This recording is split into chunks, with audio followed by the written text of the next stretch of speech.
하나님의 말씀은 마가복음 11장 12절로부터 25절까지 말씀입니다. 제가 한 절 읽고 여러분들이 한 절 읽고 교독하도록 하겠습니다. 마가복음 11장 12절로부터 25절까지 말씀입니다. 이튿날 그들이 베다니에서 나왔을 때 예수께서 시장하신지라 멀리서 잎사귀 있는 한 무화과나무를 보시고 혹 그 나무에 무엇이 있을까 하여 가셨더니 가서 보신즉 잎사귀에 아무것도 없더라. 이는 무화과의 때가 아님이라. 예수께서 나무에게 말씀하여 이르시되 이제부터 영원토록 사람이 네게서 열매를 따먹지 못하리라 하시니 제자들이 이를 듣더라. 그들이 예루살렘에 들어가니라. 예수께서 성전에 들어가사 성전 안에서 매매하는 자들을 내쫓으시며 돈 바꾸는 자들의 상과 비둘기 파는 자들의 의자를 둘러 엎으시며 아무나 물건을 가지고 성전 안으로 지나다님을 허락하지 아니하시고 이에 가르쳐 이르시되 기록된 바 내 집은 만민이 기도하는 집이라 칭함을 받으리라 하지 아니하였느냐. 너희는 강도의 소굴을 만들어도다 하시매 대제사장들과 서기관들이 듣고 예수를 어떻게 죽일까 하고 꾀하니 이는 무리가 다 그의 교훈을 놀랍게 여김으로 그를 두려워함일라라. 그리고 날이 저물매 그들이 성 밖으로 나가더라. 그들이 아침에 지나갈 때 무화과 나무가 뿌리채 마른 것을 보고 베드로가 생각이 나서 여짜오되 라삐어 보소서 저주하신 무화과 나무가 말랐나이다. 예수께서 그들에게 대답하여 이르시되 하나님을 믿으라. 내가 진실로 너희에게 이르노니 누구든지 이 산들어 들리어 바다에 던지라 하며 그 말하는 것이 이루어질 줄 믿고 마음에 의심하지 아니하면 그대로 되리라. 그러므로 내가 너희에게 말하노니 무엇이든지 기도하고 구하는 것은 받은 줄로 믿으라. 그리하면 너희에게 그대로 되리라. 서서 기도할 때 아무에게나 혐의가 있거든 용서하라. 그리하여야 하늘에 계신 너희 아버지께서도 너희 허물을 사하여 주시리라 하시니라. 아멘. 잠시 기도하겠습니다. 하나님 아버지, 오늘 우리는 예수님의 어떤 황당한 행동, 이상한 말씀 앞에 하나님의 은혜를 구하며 이 말씀 앞에 섰습니다. 하나님이 이 말씀이 우리를 향한, 나를 향한 하나님의 말씀으로 이 시간 다가오게 하여 주시고 이 말씀을 통해서 우리의 믿음이 굳건히 세워지는 역사가 있게 하여 주시고 우리의 심령 가운데 새로운 결단이 일어날 수 있도록 하나님이 이 말씀 가운데 기름 부어 주시옵소서. 예수님 이름으로 기도합니다. 아멘. 제가 어렸을 때 저희 집에는 그 마당 한 가운데 무화과 나무가 있었습니다. 지금도 아마 우리가 다 아파트에서 사시니까 그렇죠. 여수에 가면은 아파트 아닌 곳에는 거의 집집마다 무화과 나무가 있습니다. 길거리에도 무화과 나무가 있고요. 논밭 가운데도 무화과 나무가 있고 저는 어렸을 때 그 무화과 나무에 높지 않아요. 아이들도 이렇게 올라가게 돼 있는데 매일 아침에 올라가서 잎사귀를 이렇게 더듬으면 밤새 무화과가 이렇게 아주 익어가지고 그걸 따서 먹고 한 그런 기억이 납니다. 그런데 오늘 본문에 보니까 예수님께서 무화과 나무를 어떤 면에서 저주를 했더니 그 다음날 보니까 무화과 나무가 뿌리채 말라있는 그런 모습을 봅니다. 우리가 신앙생활 하는 사람은 자주 들었던 내용입니다. 그러나 이 말씀이 기독교를 비판하고 예수님을 비판하는데 자주 사용되고 있습니다. 예수님의 이렇게 하는 행동을 우리가 보면은 참 예수님답지 않은 행동이다 하는 그런 생각이 들지 않아요? 애꿎은 무화과 나무를 지금 말라서 죽게 한 겁니다. 어떤 면에서 황당한 행동을 하시는 것입니다. 잎사귀가 무성한 것이 뭐가 잘못입니까? 열매가 없었지만은 성경이 보니까 이는 무화과 때가 아니라 이렇게 얘기하고 있습니다. 예수님이 배가 고프시면은 빵을 사 드시지 무화과에 열매가 없다고, 제철도 아닌데 열일철도 아닌데 예수님께서 어떤 면에서 무화과를 저주했다. 이것은 예수님답지 않은 황당한 행동이고 예수님의 인격이 의심스럽다. 속 좁은 분이 아니냐.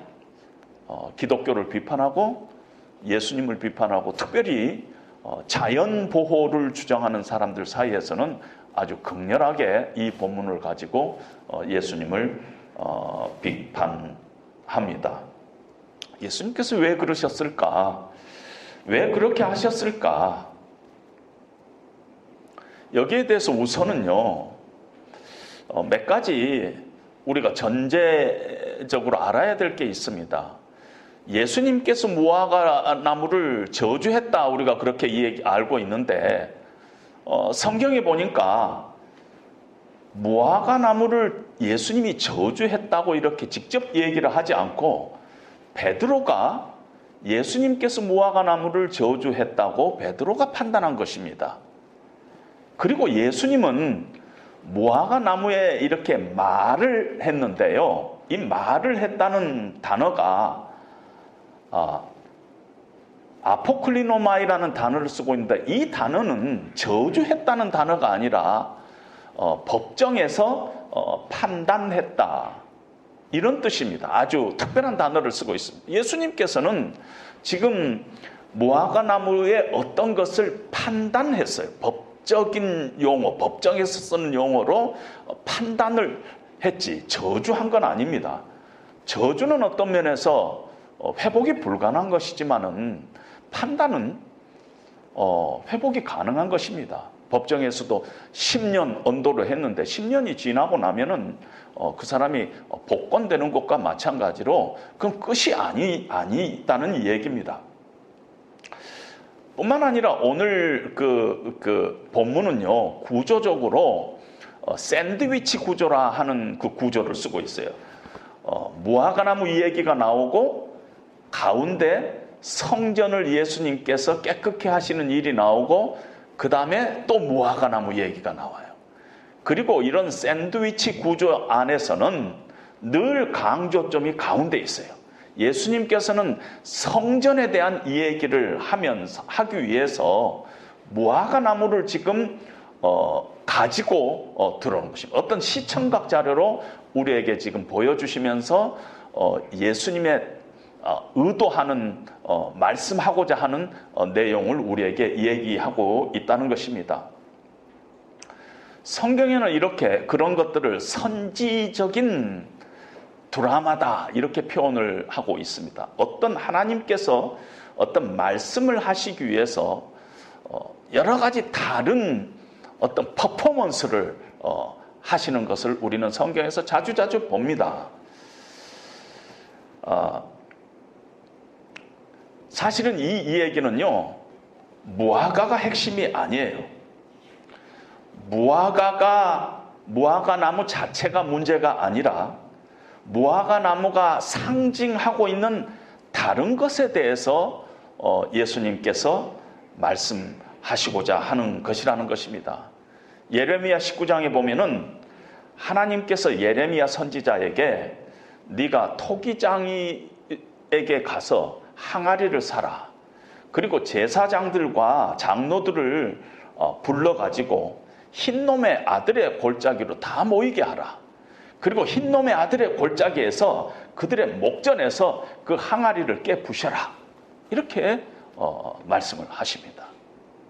하나님께서 지금 이 선지적인 퍼포먼스를, 이 선지적인 어떤 드라마를 통해서 보여주시고자 하는 것은 뭐냐면요, 바로 성경이 이 얘기를 합니다. 너희가 나를 버리고 이곳을 불결하게 하며 목을 곧게 하여 내 발을 청종하지 않고 알지 못하는 다른 신들에게 분향하고 무지한 피로 이 여기를 채웠다는 것입니다. 이곳을 채웠다는 것입니다. 그래서 앞으로는 이 흰놈의 골짜기가 아니라 죽임의 골짜기가 될 것이다 하고 예언을 하는 것입니다.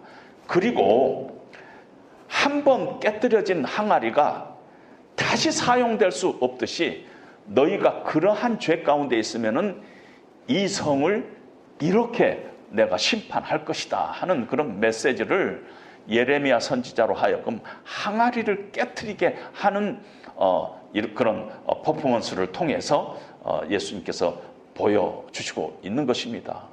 왜 죄 없는 항아리를 깨뜨리냐? 그러면 할 말이 없는 거죠. 그런 식으로 성경을 본다면은 더 이상 할 말이 없는 것입니다. 제가 그 학생 시대 때 자랐던 그 시대에 한대수라는 가수가 있었어요. 포크 그 송을 하시던 분인데 그분의 노래 중에 물 좀 주소라는 노래가 있어요. 물 좀 주소. 그분이 아마 미국에서 의과대학 어디를 공부하다가 중퇴하고 한국으로 와가지고 이 노래를 했는데 물 좀 주소. 근데 그 물 좀 주소가 금지곡이 됐어요. 아니 물 좀 주소 가사를 보면은요, 물 좀 주소, 내가 목이 마르, 물 좀 주소, 이거 외에는 없는데 왜 금지곡으로 하느냐. 당시에 유신체제 아래서는 물 좀 주소 하는 것이 어떤 민주화, 자유 이렇게 해석을 했던 것입니다. 그러니까 어떤 겉으로 나타나는 내용만을 가지고 우리가 판단할 수 없다는 것입니다. 2002년도인가요? 우리나라가 축구 12강에 이렇게 진입했을 때 히딩크가 뭐라고 얘기했어요? I'm still thirsty. I'm still thirsty. I'm still hungry 그랬어요. 여러분, 그러면 히딩크가 그때 무슨 갑자기 배가 고파진 거예요? 아니잖아요. 12강으로 만족할 수 없다는 거예요. 4강을 내가 가야 되겠다. 이것이 I'm still hungry. 뭐 이렇게 표현한 것입니다. 그런 어떤 그 표현의 그 배후가 있다는 것입니다. 예레미야가 항아리를 던져서 깨뜨려 버리시지 예수님께서 무화과 나무를 그 심판의 말을 하는 것은 어떤 면에서 상징적인 행동이다. 그렇게 얘기할 수가 있습니다.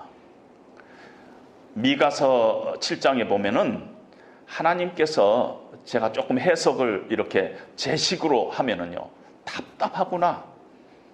내가 여름 과일을 따러 나갔다가 먹을 만한 포도송이를 주우러 나갔다가 하나도 얻지 못하고 먹고 싶은 무화과나무 하나 얻지 못했다. 하나님께서 미가서 7장 이렇게 말씀하세요. 그러면 하나님께서 배가 고팠나? 우리가 이렇게 해석할 수 없다는 것입니다. 하나님께서 바로 하나님의 뜻을 미가서 7장에서 이 얘기를 하고 있습니다. 이 나라에는 하나님의 은혜에 보답하는 사람들을 만날 수가 없고 정직한 사람을 하나도 찾을 수가 없다는 것이에요. 그것을 무화과 나무를 내가 먹고 싶은 무화과 나무를 찾았으나 내가 얻지 못했다 하고 하나님께서 표현한 것입니다. 따라서 무화과 나무가 상징하는 것은요, 바로 무화과 나무, 성전, 무화과 나무인 것 같이 바로 그 당시의 성전을 얘기를 합니다. 이스라엘 백성을 상징하고 있어요. 예루살렘 성전을 상징하고 있어요. 더럽혀져서 강도의 소굴과 같이 변해버린 당시의 예루살렘 성전을 향해서 예수님께서 심판의 메시지를 주고 있다는 것입니다. 이제 영적으로 이들이 말라갈 것이라는 것입니다. 성전을 중심으로 하고 있는 종교적인 세력에 예수님께서 심판을 예고한 것입니다. 껍질뿐인 종교, 의식만 남아있는 세속화된 그 종교를, 당시의 유대교를 예수님께서는 무화과 나무로 상징하고 있다는 것입니다. 무화과 나무 자체를 저주했다, 그런 뜻이 아니라는 것입니다. 하나님께서 이스라엘 백성을 언약 백성으로 불렀는데 그 하나님의 언약을 망각하고 열매 없는 삶을 살아가고 있는 이스라엘 백성, 정직하지 못하고 하나님 뜻대로 살지 못하고 늘 우상 숭배로 이 평생을 보내고 있는 그 언약 백성을 향해서 하나님께서 심판의 메시지를 하나님께서 전하고 있다는 것입니다. 입술로는 늘 하나님을 경배했어요. 그러나 그 마음은 하나님으로부터 멀어져간 그 의식만 남은 종교, 겉은 화려하지만은 속은 텅 빈, 멀리서 보기에는 잎이 무성하지만은 가까이 갔더니 열매가 하나도 없는 무화과 나무와 같은 그 당시의 종교를 향해서 예수님께서 심판의 메시지를 주고 있다는 것입니다. 성경에 보면 하나님 자신을요, 이 포도원의 이 과수원의 주인으로 가끔 하나님을 이렇게 말씀을 하십니다. 제가 어렸을 때 저희 고향에 삼촌 한 분이 계셨는데 과수원을 하고 계셨어요. 그래서 제가 자주 이렇게 과수원에 이렇게 놀러 간 기억이 나는데요. 과수원에서는요, 열매를 맺지 않는 나무는 죽은 나무나 똑같은 거예요. 과수원을 경영하는 사람으로서는요, 열매를 맺지 않는다 그러면은 베어버리죠. 그걸 그대로 두지를 않습니다. 우리 신앙생활도 마찬가지요. 하나님께서 우리를 하나님의 백성 삼으신 이유는요, 열매 맺는 백성으로 삼으시기 위해서 하나님께서 우리를 백성 삼으신 것입니다. 우리가 지금 하나님을 예배하고 때로는 기도도 하고 때로는 봉사도 하고 때로는 말씀도 보고 하지만 이 모든 것들이 사실은 열매 맺는 삶을 살기 위해서 우리가 그렇게 한다는 것입니다. 그런데 만약에 우리 가운데 열매가 전혀 없어요. 그렇다면은 그건 하나님께서 참으로 싫어하는 그런 모습이라고 얘기하지 않을 수 없다는 것입니다. 따라서 예수님이 이렇게 무화과 나무를 이렇게 심판하는 것은 황당한 행동이 아닙니다. 하나님과 상관없는 그런 껍질뿐인 종교, 제도화된, 의식화된 종교, 열매 없는 종교가 되어버린 유대교, 그들의 성전의 예배, 하나님께서 그것에 대해서 심판을 하고 있다는 것입니다. 어떻게 보면 지금 우리로 보면은요, 세속화된 기독교, 세속화된 교회를 향한 하나님의 어떤 강력한 메시지로 우리가 볼 수 있다는 것입니다. 여러분, 우리가 다 기독교인이고 우리가 지금 교회에서 예배 드리고 하지만은 우리가 이 하나님의 이 준엄한 말씀 앞에 우리가 자유할 수 있습니까? 오늘 이 말씀이 구약의 유대교회에만 해당하는 말씀이에요? 구약 예루살렘 성전의 얘기입니까? 오늘날 교회의 얘기는 아닌가요?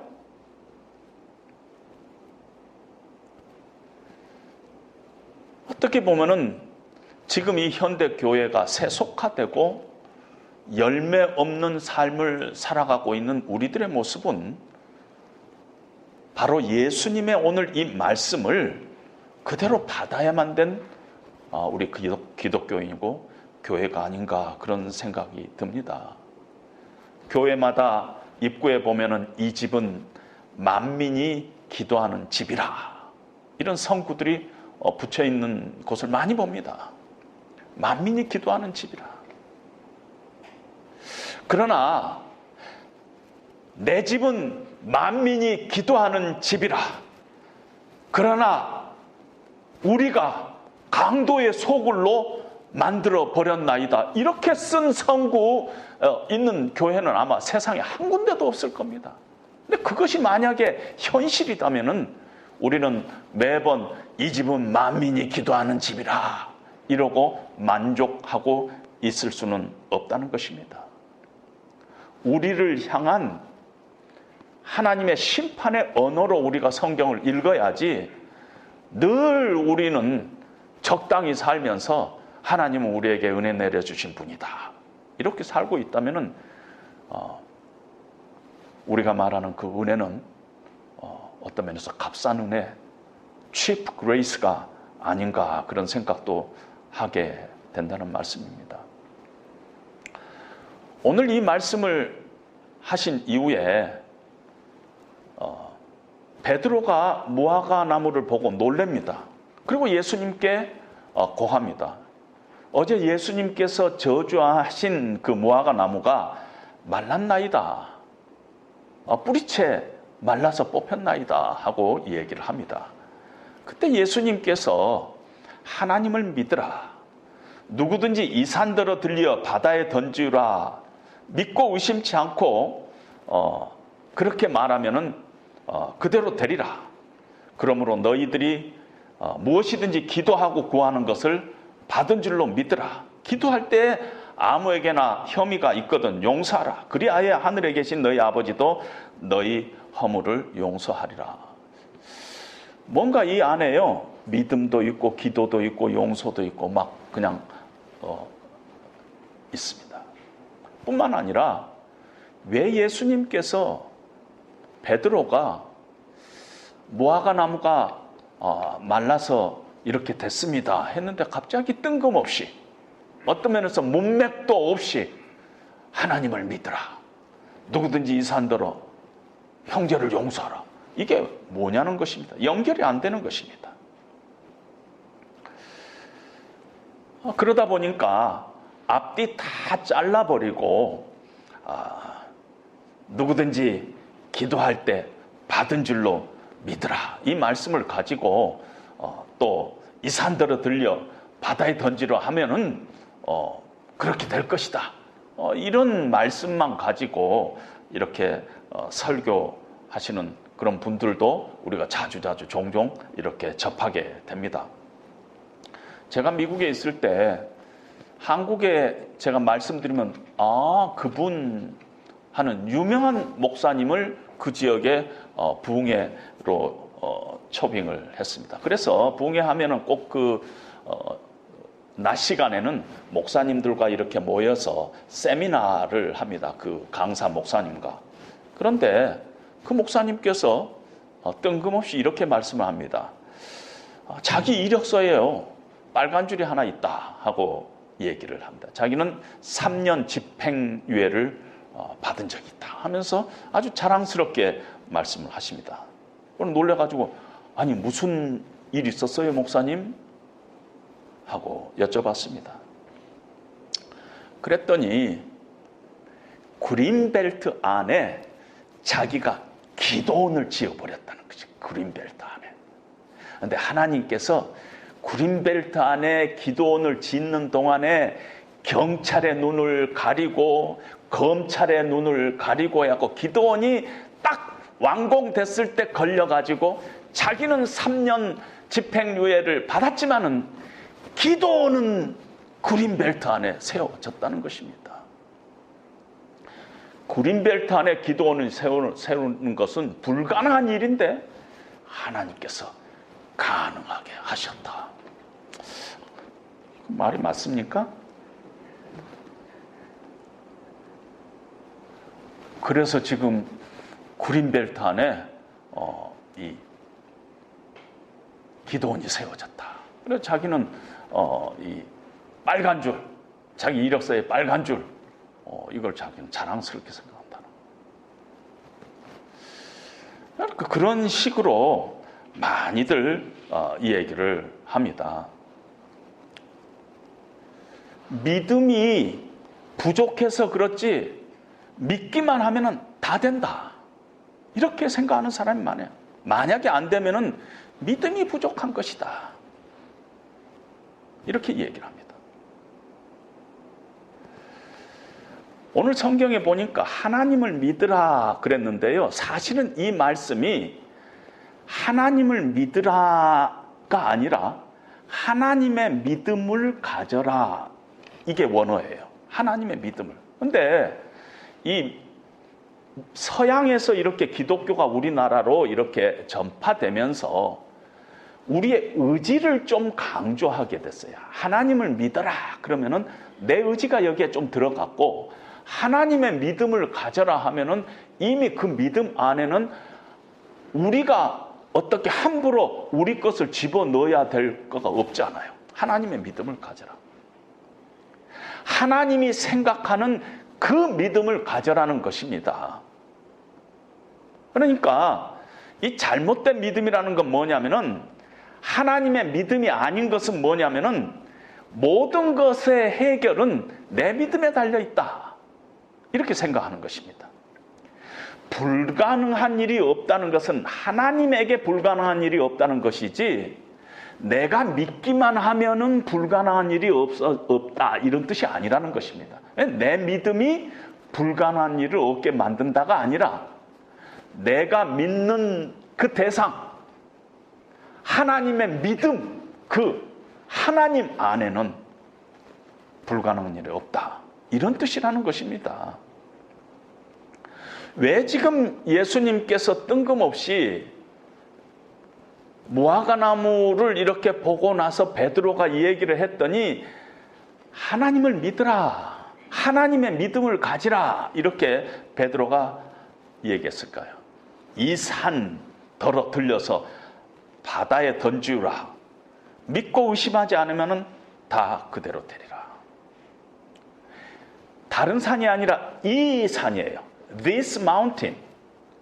예루살렘 성전이 있는 이 시온산을 얘기하고 있습니다.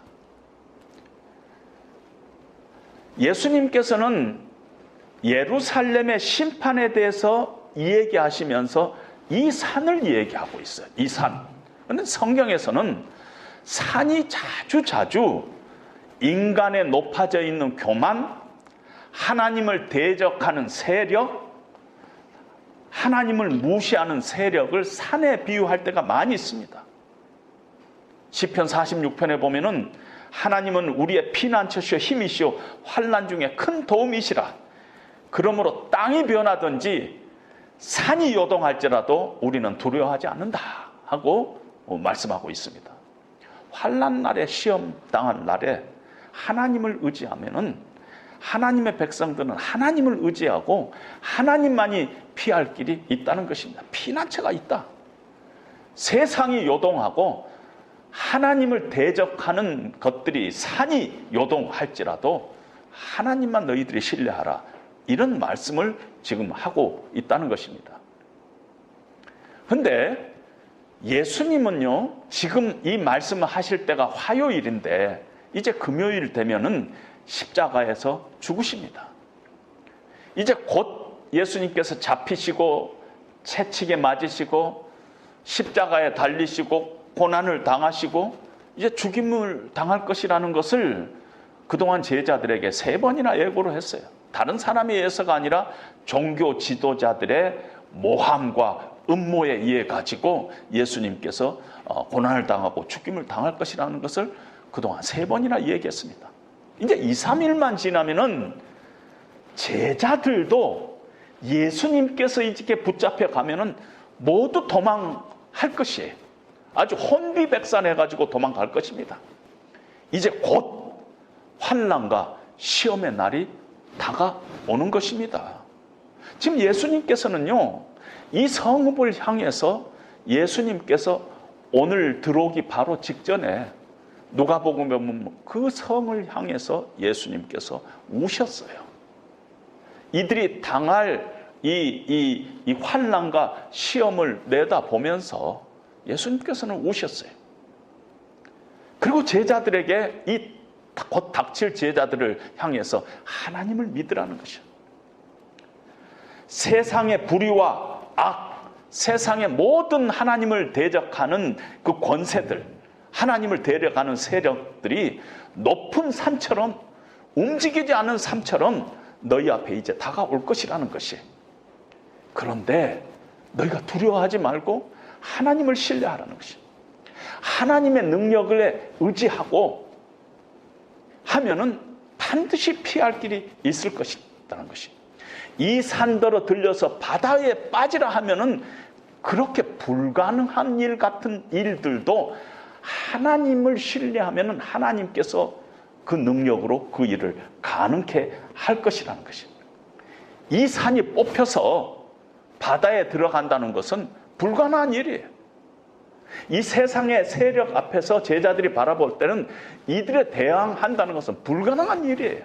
로마 당국에 대항한다는 것은 불가능한 일이에요.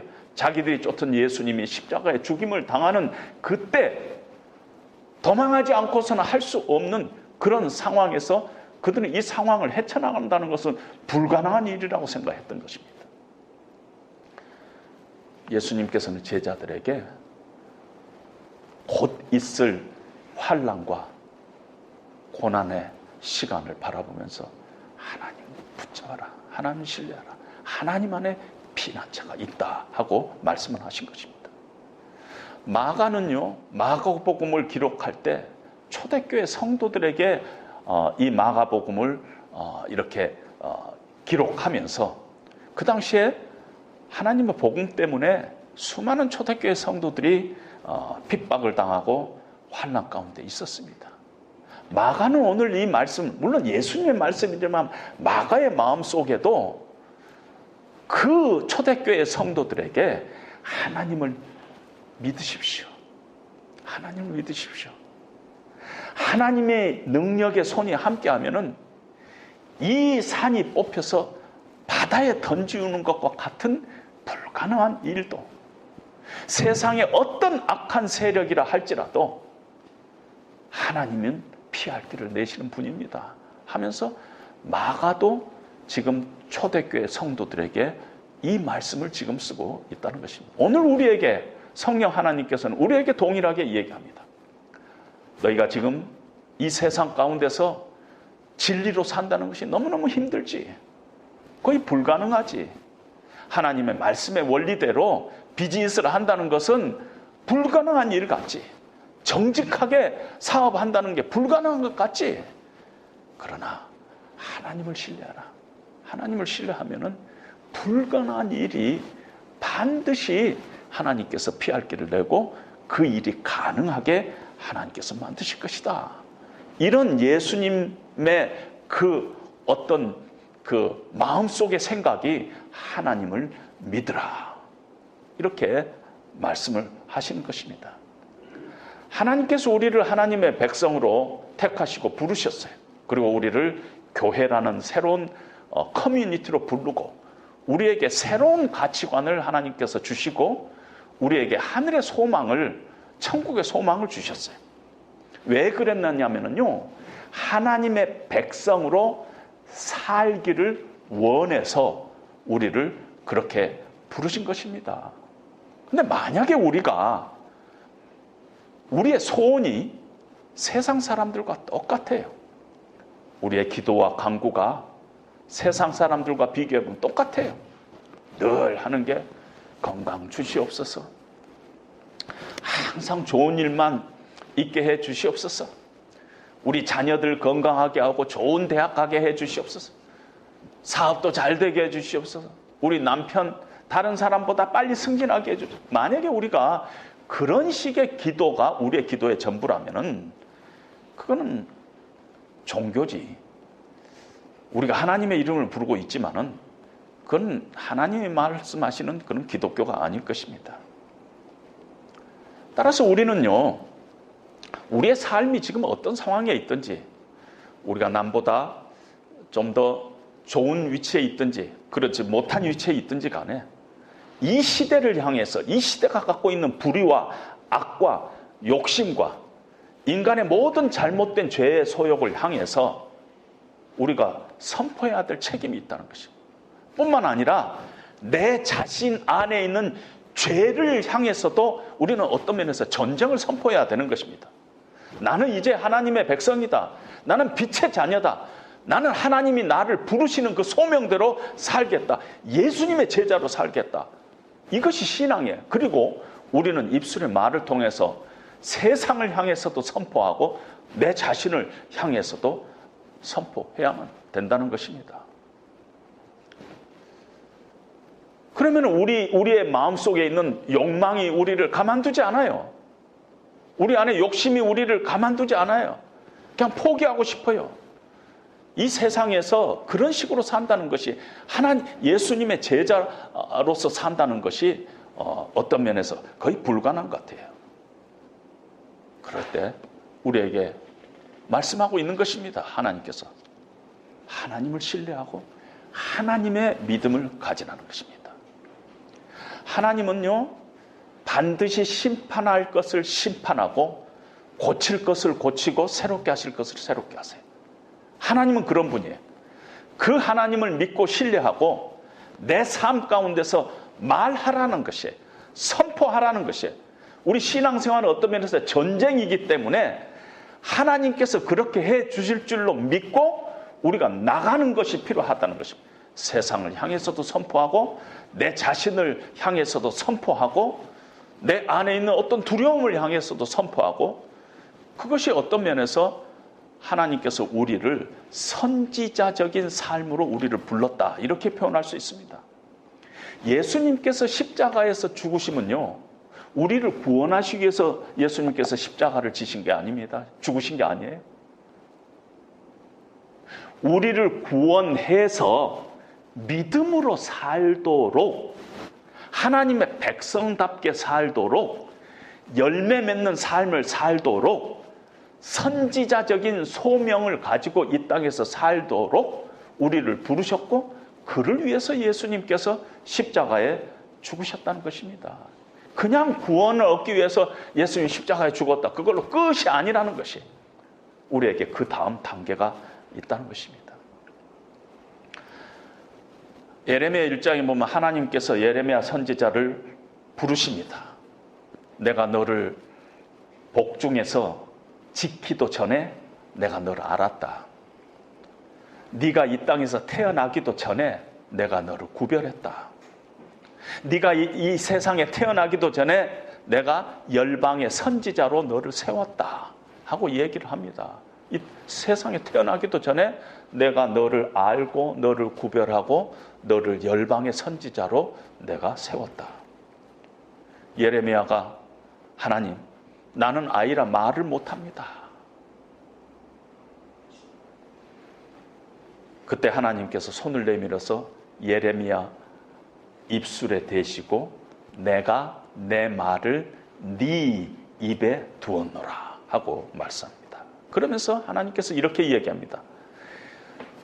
내가 이제 너를 열방에 세울 텐데 네가 그 열방들을 뽑기도 하고 부수기도 하고 깨뜨리기도 하고 새롭게 하기도 하고 심기도 하고 건설하기도 하게 하겠다는 거예요. 내가 내 말을 네 입술에 줬다는 것이. 그러니까 나에게 무슨 능력이 있는 것이 아니라 하나님께서 예레미야 선지자에게 그런 소명을 주시고 그 일을 하도록 부르신 것입니다. 근데 우리에게도 마찬가지입니다. 하나님께서도 우리에게 우리 입술에 말씀을 주셨어요. 이 말씀은요, 하나님의 말씀은요, 능력이 있어요. 우리가 믿음의 말을 만약에 한다면은 그 말에는 능력이 있어서 그 말은 어느 때는 우리가 생각할 때는 불가능한 일이지만은 하나님께서 가능하게 해준다는 거예요. 그래서 우리의 신앙생활 안에서 자주 그렇게 못하더라도 우리가 선포를 하는 말씀을 우리의 입술에서 뱉어야 되는 것입니다. 하나님을 대적하는 것들을 때로는 이 말을 통해서 뽑기도 하고 또 부수기도 하고 이런 일들이 우리의 삶을 통해서 일어나야 된다는 것입니다. 따라서 우리의 입술의 말을 통해서 하나님께서는 하나님의 일을 하나님이 하시는 것이 아니라 너를 통해서 하나님께서 하신다고 이렇게 말씀하고 있다는 것입니다. 그래서 우리는 그런 소명을 받고 있는데 우리가 그걸 활용하지 않고 있는 것이, 하나님의 말씀을 선포하지 않고 늘 그냥 무기력한 상태에서 우리가 신앙생활 할 때가 있다는 것이, 너무 게으르게 신앙생활하고 있어요. 너무 편하게 신앙생활하고 있어요. 우리 안에 죄를 보면서도 우리는 그 죄에 대해서 한 번도 선포를 하고 있지 못해요. 산처럼 높아져 있는 우리의 죄를 향해서 우리는 선포해야 되는 것입니다. 네 마음속에 있는 죄야, 게으름아, 욕심아, 하나님의 능력에 손으로 명하노니 물러가라 하면서 우리가 선포도 하면서 우리의 삶을 우리가 살아가야 된다는 것입니다. 그리고 우리가 그 말씀을, 하나님을 신뢰하면서 우리가 진실되게 신뢰하면서 한다면 그 말씀은 언젠가는 하나님께서 그것을 열매 맺게 해주신다 하는 것이 하나님의 약속인 것입니다. 그런 믿음을 가지고 우리가 믿음으로 기도하면은 하나님께서는 반드시 응답해 주세요. 왜냐하면은 우리가 믿는 하나님은 전능하신 하나님이세요. 위대하시고 크신 하나님이고 신실하신 하나님이고 우리의 기도를 들어주시는 하나님이기 때문에 우리의 이 선포의 말씀, 믿음의 기도를 반드시 하나님께서는 이루어 주시는 분이라는 것입니다. 그런데 문제가 있어요. 이 믿음, 이 하나님의 믿음이요, 하나님이 기대하는 이 믿음은요, 기도라는 것을 통해서 이루어져 가시는데, 그러니까 우리가 갖고 있는 하나님의 믿음을 갖고 있는데 이 일이 이루어지는 데는 늘 기도라는 것을 통해서 이루어지는데 기도는 즉각적으로 응답되지 않을 때가 너무 많아요. 자주자주 우리는 기다려야 되는 것이에요. 그러니까 기도 생활이라는 것이나 신앙생활이라는 것은 기다림이다, 이렇게 얘기할 수 있는 것입니다. 기다림이다.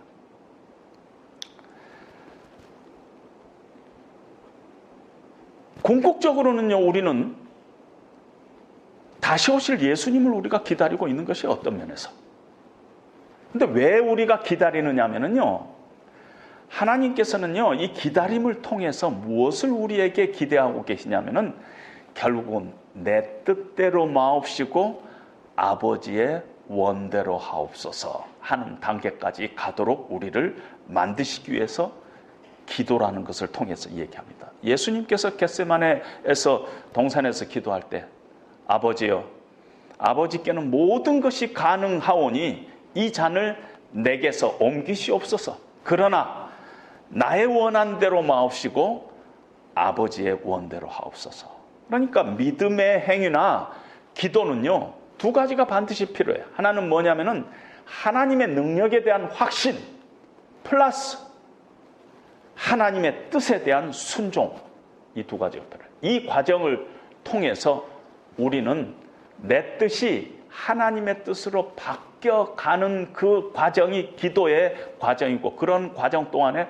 늘 우리는 기다림이라는 것을 경험해야 된다는 것입니다. 그 기간 동안에 우리는 내 뜻이 하나님의 뜻으로 바뀔 뿐만 아니라 하나님은 어떤 분이신가를 알아가고, 그런 과정을 통해서 예수님을 닮아가는 그런 인격을 가진 자로 하나님께서 우리를 다듬어 가시기 위해서 하나님께서는 우리를 기다리게 하신다는 것입니다.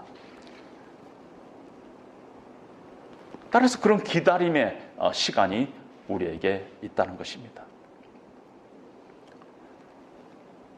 그래서 기도를 통해서 우리가 하나님의 하나님의 믿음을 이렇게 우리가 행사해 나가는데, 오늘 본문에 보니까 기도를 하면서 예수님께서 서서 네가 기도할 때 혐의가 있는 형제가 생각나거든 그 형제를 용서하라, 이렇게 얘기를 합니다.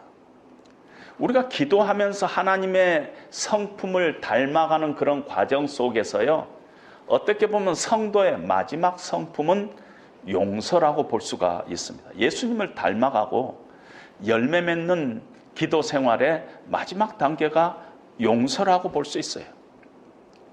여러분, 성도를요, 여러 가지로 정의를 할 수 있지만은 우리는 보통 은혜 받은 자, 하나님의 은혜를 받은 자 이렇게 이야기하지만은 다른 식으로 표현하면은 용서를 입은 자가 우리들이에요. 근데 이 용서가요, 단순한 용서가 아니에요. 십자가에서 하나님의 아들이 대신 죽은 사건을 통해서 우리가 용서를 받은 자예요. 그리고 이 용서를 통해서 우리에게 새로운 생명이 우리에게 전이 된 그런 용서예요. 갚을 수 없는 빚을 탕감받은 용서를 우리가 입은 자가 바로 은혜 받은 자요, 그것이 성도라는 것입니다. 그러니까 용서라는 것은요, 어떤 인격적인 요구가 아니에요. 어떤 인격적인 요구라기보다는 우리가 하나님에게서부터 받은 은혜를 이제는 우리의 삶 가운데 흘려보내는 그 크리스찬의 삶 그 자체가 용서의 삶이다 해도 과언이 아니라는 것입니다. 흘려보내는 것입니다.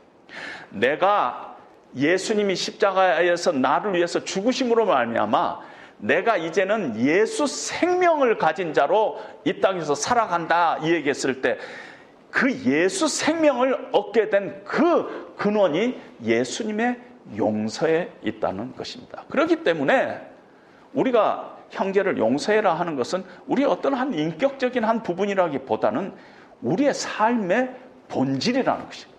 크리스찬의 삶의 본질이라는 것입니다. 그리고 우리가 이 땅에서 하나님의 나라를 확장하고 하나님의 통치가 이루어지기를 원하나이다.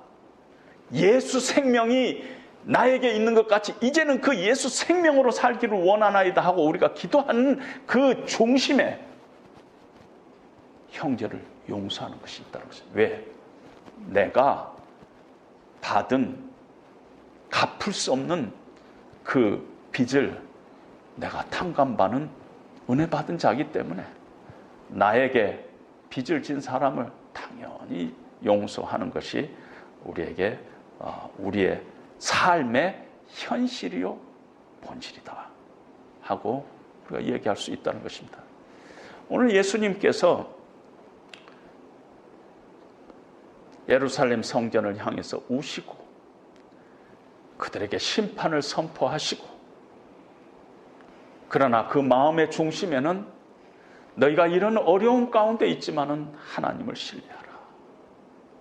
기도할 때마다 하나님의 능력을 의지하고 선포하면서 기도하라. 산과 같이 높아져 있는 것들, 세상의 어떤 권세도 너희가 하나님을 신뢰하면은 그런 불가능한 일이 해결된다. 그러나 너희가 기도할 때 기다려라. 그리고 하나님의 뜻이 무엇인가를 늘 기다리면서 하나님을 너희가 앙망하면서 살아라.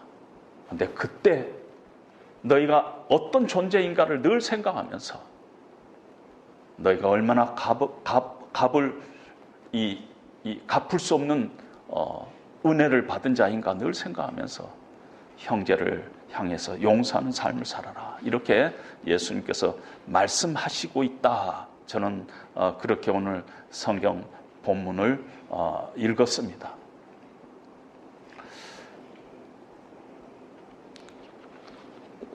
제 나이 정도 되니까요, 세상에 예전에는 참 저 친구 이해할 수가 없어, 이런 말이 제 입술에서 자주 나왔는데 너무너무 이제는 다 이해가 되는 것이야. 저래서 저렇겠지. 오늘 장로님 기도한 것 말씀대로 다름이지 틀림이 아니라는 것이요. 우리하고 다른 사람들이 얼마나 우리 주변에 많아요. 근데 우리는 그 사람들 미워하고 있잖아요. 용서에는 그 사람의 신발을 신어보는 것이 얼마나 중요한지 모릅니다. 점점 이제 하나님의 부르심에 가까이 갈수록 마음 깊은 곳에서는 늘 그 질문이 일어나고 있는 것입니다. 내가 하나님 앞에 섰을 때 내가 무엇을 가지고 하나님 앞에 설까? 이제 세상의 것이 이제 내가 먹고 살면은 더 이상 많은 거가 필요가 없잖아요. 이제 아무리 돈이 많아도 건강 잃어버리면 끝이지 않아요? 우리가 그러한 단계로 우리가 가고 있어요.